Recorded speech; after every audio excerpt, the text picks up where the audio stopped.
আমি বানাইছি ওটা ধরেন যেমন যে মালগুলো আমরা ইউজ করছি এই মাছগুলো এই জিনিসগুলো কিন্তু সচরাচর বাংলাদেশে কম পাওয়া যায়, পাওয়া যাইলেও মানুষ খোঁজ করেই আনতে হতো, একটু কষ্ট হইব।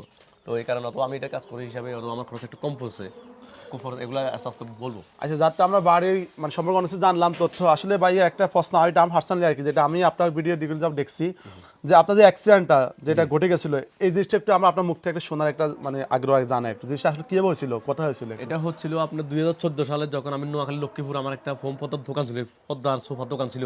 জি। ওই দোকানের ছাদের উপরে আমার এই 2014 সালে আমি আর্জেন্টিনার পতাকা উত্তোলন করতে গিয়ে আমার আসলে একটা বড় একটা ফোরফুটি লাইনের সাথে লাগে আমার কারণটা আমার এই ঘটনাটা ঘটে।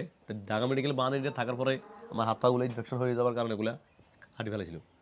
তারপর ওটা কি আপনার বিয়ের আগে? হ্যাঁ জি, আমার বিয়ের আগে।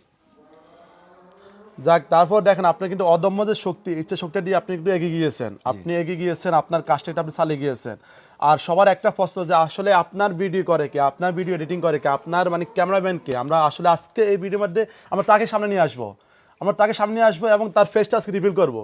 আর আপনাদের সবচেয়ে দামাকা উদ্দেশ্য হচ্ছে এটাই যে আমাদের মতিন ভাইয়ের আসলে video man, cameraman, editing, everything, যাতে উনার দুইটা হাত নাই, কিন্তু উনি কীভাবে এগুলো করে আর কেমনে এখান পর্যন্ত এগিয়ে আসছে, আজকে উনি সাকসেস, আজকে তাকে আমরা সামনে নিয়ে আসবো। শুভ একটু ধর, হ্যাঁ ভাই একটু আসেন।